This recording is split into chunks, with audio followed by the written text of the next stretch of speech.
LSU starting quarterback is done for spring, but Lane Kiffin thinks that's not a big deal. You'll hear why next. Locked on LSU. Here we go.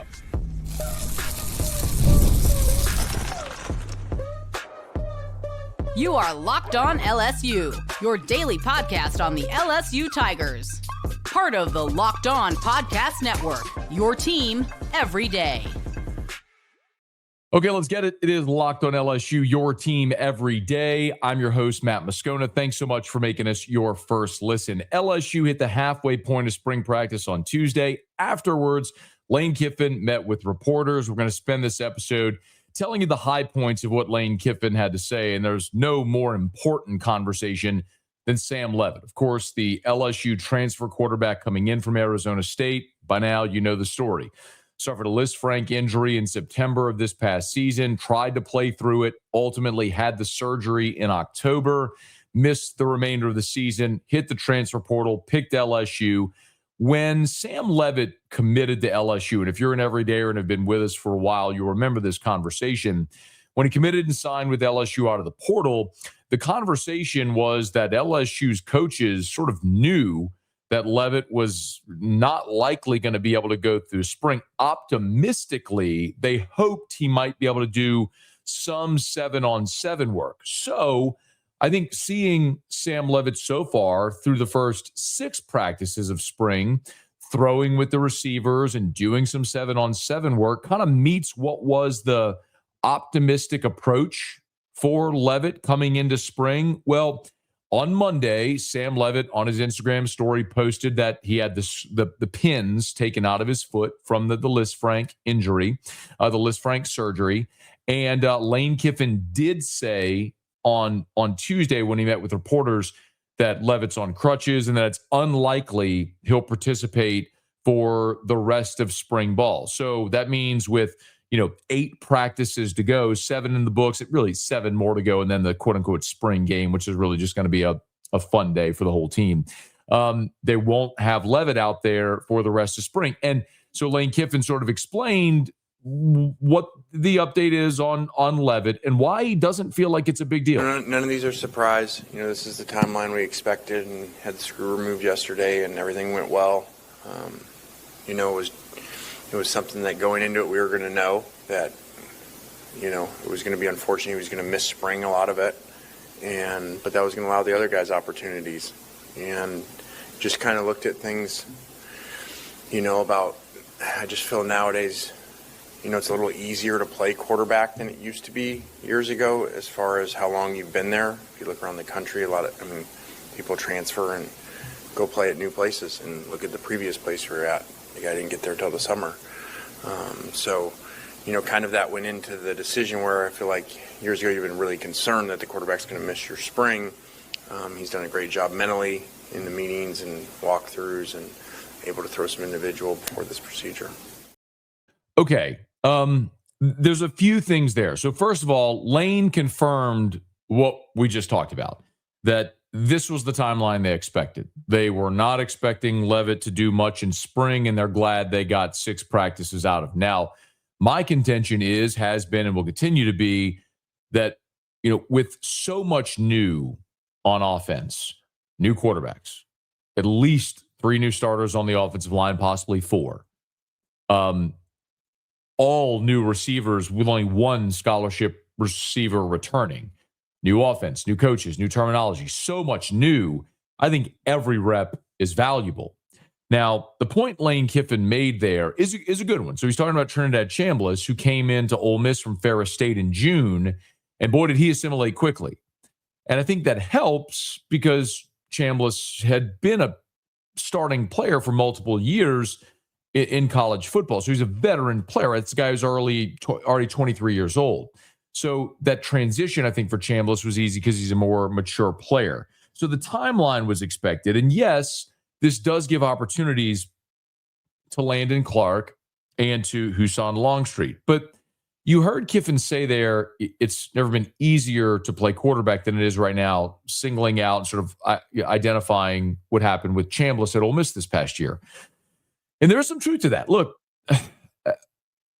Indiana won the national championship with Fernando Mendoza as their quarterback. It was Fernando Mendoza's first season at Indiana. He transferred in from Cal. They played against, in the national championship game, Miami, who was quarterbacked by Carson Beck.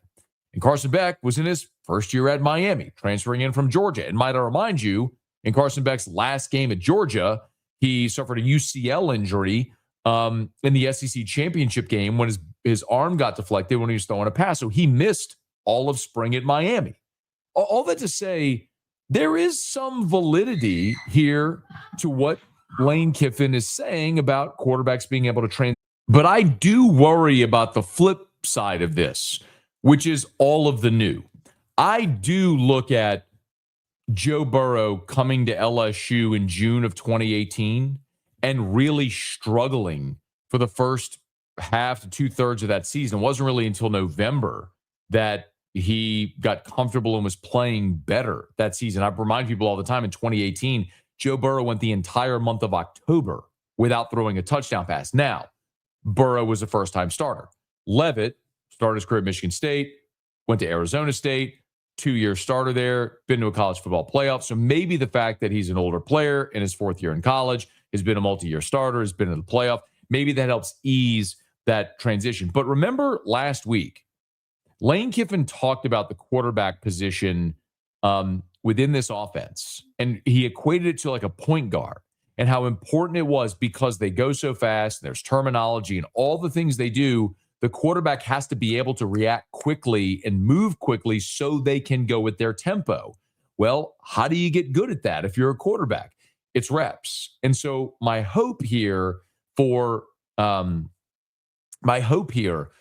Leavitt is, even with the downtime, with the foot injury and missing the remainder of spring. Again, and Lane's right. They knew this was going to be the timeline. Making use of the VR room. This is something that Jaden Daniels made famous. You can go Google Jaden Daniels VR LSU. If you go, I've explained this before, but if you go into football ops, into the main, past the receptionist desk, you're going down the main hall. You look to your left, and there's the sort of the ready room, which is the VR room, where it's a long, narrow room where you can put the VR goggles in, and it's like you're simulating a game. So Leavitt can get those mental reps using the VR system, not worrying about his foot. But what he can't replicate is the timing with the receivers, right? The opportunity to go out there and get timing and rapport with a whole new group of receivers. That's something that will be a benefit for Clark and Longstreet for the remainder of spring. But most importantly for Sam Leavitt is, look, get healthy and be ready to roll for the start of fall camp at the beginning of August. Be ready to roll and know everything there is to know about this offense. So when it's time to call it, he's ready to jam. I trust Lane Kiffin. He's a brilliant offensive mind that's not even debatable. For all the questions that I and many have about Kiffin's ability to win at the highest level, which are fair because he hasn't done it, the thing that is not deniable, that is undeniable, is his proficiency as an offensive coach.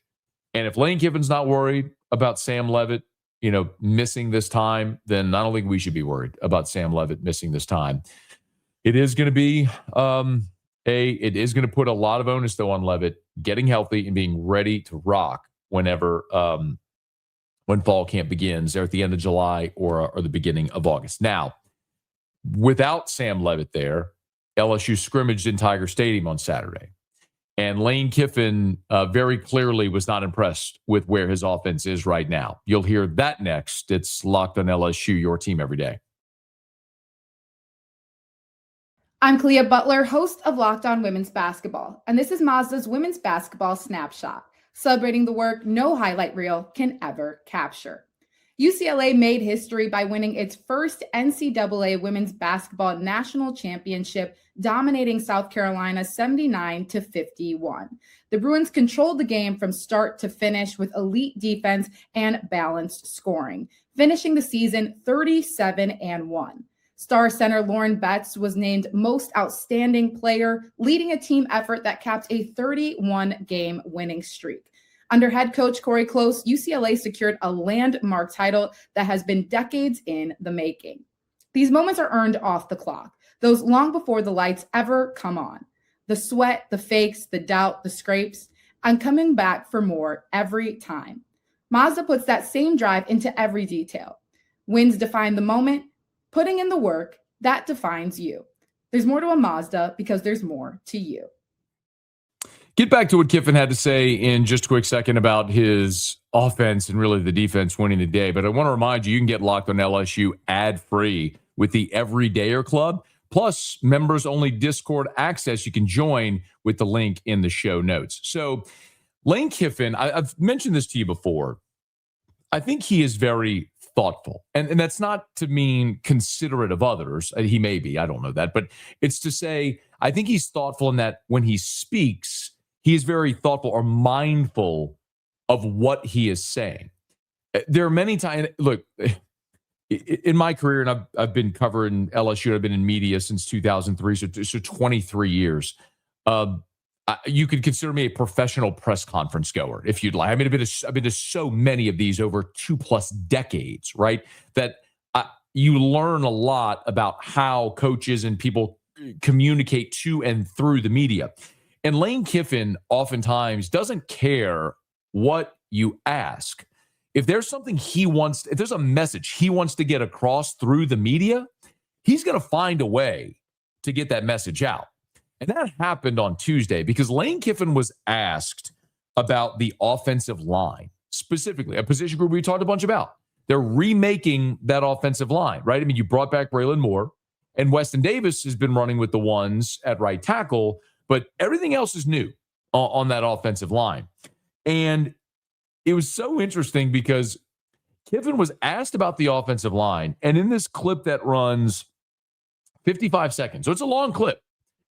In the 55-second clip, he probably spent the first 7, maybe 10 seconds giving the most generic answer ever about the offensive line and spends the rest of the time talking about the defense. Remember, I'm going to play it for you. The question was about his offensive line and who is standing out and what jobs, how many jobs on the offensive line are up for grabs. Okay. How many jobs on the offensive line are up for grabs? Yeah, obviously a lot of new pieces there with guys coming in and retooling that room. I really like how well they've worked with the coaches. We have some great line coaches, 2 of which have been in the NFL. And so I'm excited about how they're coming along. There's a lot of work to do. You know, if we were to play right now, which we're not, we'd be a defensive football team. That's what Saturday was obvious. And now, obviously, that system's been in place. A lot of those players return comparable to the offense. But, you know, we're always going to look different every year based off of our players. And we're never going to say this is just what we do. And so we may put together teams that win in different styles. And we've done that before. And if we were to play right now, we'd play to our defense because we have some great defensive players that are playing really well. And until the offense comes along, but we're not playing right now. Not playing right now, but remember, that question was about the offensive line, and he made the whole thing about the defense. Now, he said we'd be a defensive team because of the system in place. I do think it's so interesting because just a day ago we talked a little bit about this. And Blake Baker's opportunity to have a real breakout year. If you missed that episode, please go back and check it out. But the year before Blake Baker showed up, 2023, LSU's defense was atrocious. They were 108th nationally in total defense. It cost LSU, in Jaden Daniels' Heisman year, it cost him a shot at a national title. But Blake Baker's first year, they went from 108 under Matt House to 61st nationally in total defense to this year, 27th. So they went 108, 61, 27. Incredible transformation under Blake Baker. We also told you that 10 of the 12 teams that made the college football playoff last year were in the top 18 nationally in total defense. The 2 outliers were Tulane, which was 80th, and they don't really count, and Ole Miss, which was 48th. So still top 50, but again, a great offensive team as well. Lane saying the system is being in place is true. Blake Baker is still there. All of Blake Baker's terminology. the entire assistant coaching staff on the defensive side is back except for Kyle Williams. You bring in Sterling Lucas, and obviously you've added Chris Kiffin as a co-DC coaching linebackers now as well. But, one of the things that I really like about this defense is, and Lane's not wrong, right? I mean, he's compared the offense to an expansion team. You're starting over. Coaches, system, terminology, quarterback line, receivers, everything. Like, you're starting over. So I would expect with Baker back, so many players on that defensive side at all three levels back, the defense would be ahead of the offense. The question is, can that continue to pace? And the one thing about the defense, though, that concerns me a bit is depth. Like, let me explain. So at all three levels of the defense, you return some really good players. Like Dom McKinley's back at defensive tackle. Whit Weeks is back at linebacker. Pickett and Woodland are back at corner. Deshaun Spears is playing the star position, but he's played a lot of safety. You bring back Tamarcus Cooley at safety as well. So at all three levels, you bring back impact guys, but you also have lost a ton. You lost your three primary defensive ends. You lost really all of your interior players, Bernard Gooden, Jacoby and Guillory, a bunch more to the portal. You lose Mansour Delane, who was the best cornerback in the country. You lose A.J. Halsey, who was your best defensive player last year, really, outside of Delane. Would have been your leading tackler, but for sitting out of the bowl game, so Devon Keys passed him. But all that to say, you return really good players at all three levels, but you lost a ton as well. And so you've supplemented in the portal. And so when I look at edge rusher, for example, yes, Prince Wilumon-Miel, proven SEC edge rusher, but on the other side, Jordan Ross was a 5-star, but he's been a backup for 2 years at Tennessee. I mentioned Dom McKinley at tackle.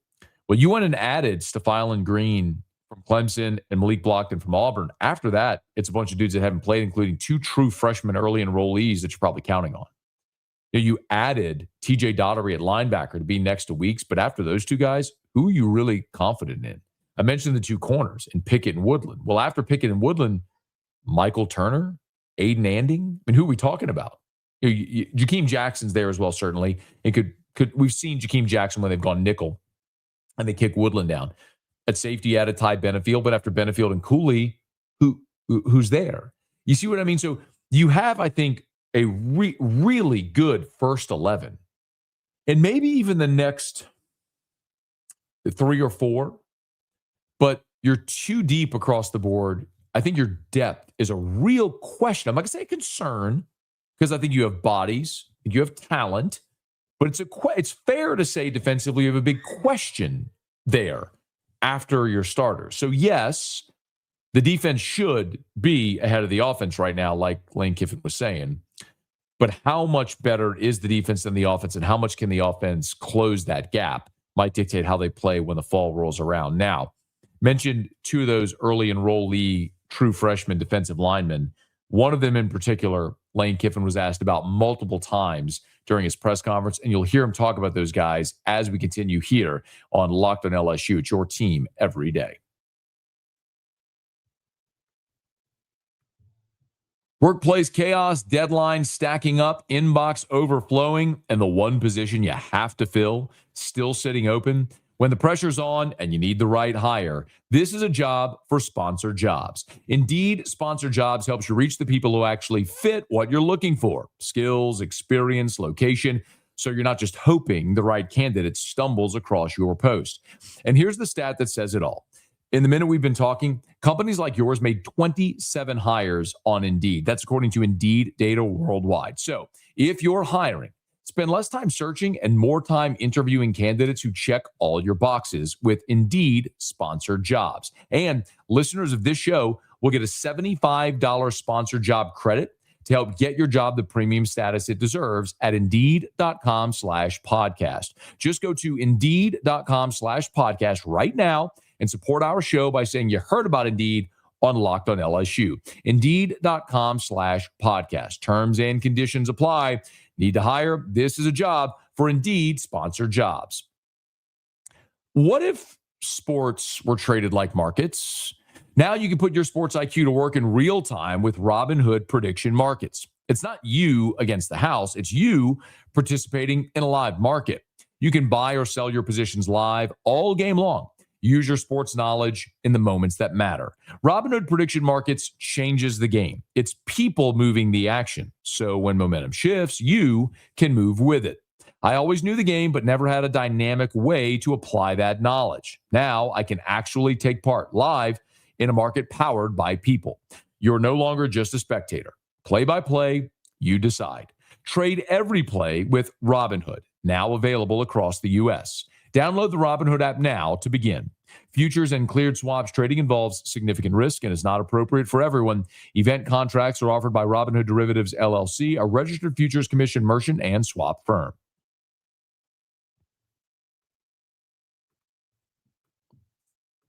I asked, speaking of defense, Lane Kiffin about both Blake Baker and Chris Kiffin being on the practice field. If you caught my practice report episode from day 7, one of the things I mentioned was that Blake Baker spent 4 individual team periods working with 4 different position groups. He spent one working just with 2 nickelbacks, PJ Woodland, Aiden Andy. He spent one working with the safeties, another working with 3 star linebackers, and then the 4th with the entire defensive secondary. So I asked Lane Kiffin, with co-defensive coordinators and Baker moving around so much, like what are Chris Kiffin and Blake Baker's roles? Yeah, Chris coaches the linebackers, and so I like that allows Blake to move around and coach everybody. And so I think that's gone really well. Because of the tempo, I think scrimmages are really even more valuable. Coaches' communications, and we have guys up in the press box and on Saturdays because of that, to work on that, because I think that's a big part of where college football has gone too, because of iPads, because of communication to a defensive player and an offensive player. We practice that a lot and work on that a lot. So Blake's communication with the staff and with the player that we select is really critical to me, I believe, on game day, and some things that some people put a lot of value to and some don't. I think that's really smart. And again, thoughtful, mindful. I don't know if it's going to work, but effectively what he's saying is, so in years past, Blake Baker would have been just working with the linebackers. He's just a linebackers defense coordinator, but he only works individually with the linebackers. Now, Chris Kiffin's coaching the linebackers, and Blake Baker is working with everybody. Linebackers, safeties, nickels, corners, everybody. And communicating with them, because you heard him say, now with iPads and with coaches in the booth and the comms unit, so that whoever the green dot is, the coach is talking to on the sideline, it could be a player at any level of the defense. And what he's saying is, I want Blake Baker to know all of these guys and how to communicate with them. So on a game day, our defensive coordinator can communicate with anybody on that defense. I think, again, you're in the 7th practice of spring of the first year of a new head coach, and this is the type of high-level stuff you're working on. Again, it may not work. We'll find out. They'll play games, and we'll learn. Is it a good idea, bad idea? But it's something I hadn't thought of or hadn't heard coaches talk about before as well. Now, they do have a ton of staff, which is fascinating, and it allows them and affords them this opportunity. We know Lane wanted Chris always to have an elevated role and to be on the field because he was an analyst for him at Ole Miss, and this afforded him opportunity to be the co-DC and title to make more money and to have a greater role. Fine. It's family. It's nepotism. It's what it is. But Chris Kiffin also is a very accomplished defensive coach. Like, his resume speaks for itself. So even if the name was Chris Smith instead of Chris Kiffin, I could understand this decision. So that is going to be interesting to watch how that continues to go, making that switch. Now, I mentioned also that Lane Kiffin was asked specifically about a young player, as we were talking about interior defensive line. Deuce Geralds and Richard Anderson have been getting a bunch of reps with the ones. Deuce Geralds has been running almost exclusively with the ones in the 11-11 period that we've gotten to see. But Lane Kiffin was asked specifically about the other incoming freshman defensive tackle, Richard Anderson, and his evaluation so far. Phenomenal prospect. You know, this guy's going to be a great player. It's just a matter of time to when that happens. And love how physical he is, love how hard he's worked early. You know, again, these guys really are seniors in high school. We just, over time, have changed their enrollment, you know, for so many guys to come early. So he's doing a great job. Got a little banged up and played through it Saturday, which was good. So we're really excited about him. And then there was another question asked specifically about Anderson, if he could make an impact as a freshman. Yeah, I do. We're not very deep defensive line. So it was really important to bring in portal guys, but then also, you know, sign the high school guys that we did. And so there's very high expectations for him and the others. There needs to be. And it's not me saying it. It's Lane Kiffin saying we're not very deep. And in a portal class that included 42 players, you added Malik Blockton from Auburn and you added Stephylan Green from Clemson. And those are two guys you feel will make an impact, along with Dominic McKinley, you know, returning now for his junior year. That's 3. And then the 2 true freshmen have already been getting a ton of run. After that, there's Brandon Brown, there's Sean Washington, there's Achilles Woods, who came in from South Alabama via the portal. But that's it. That's your whole defensive tackle room. So it's not a question of if he might, Anderson, make an impact. They need him to make an impact because their numbers are thin at defensive tackle, a spot where they could ill afford to lose anybody. One storyline worth following. You know, we'll follow it right here on Locked on LSU. So do me a favor. If you haven't done so yet, please subscribe on your favorite podcast app. Rate us, leave a review. If you're on YouTube, smash that like button, subscribe to the channel, hit the bell so you're notified whenever we post a new video. Even if you are watching on YouTube, we thank you so much for that. But please also jump on your phone, your favorite podcast app, and subscribe on your favorite podcast app as well, and let a friend know if they love the Tigers. We got you every single day for Locked on LSU. It's your team every day.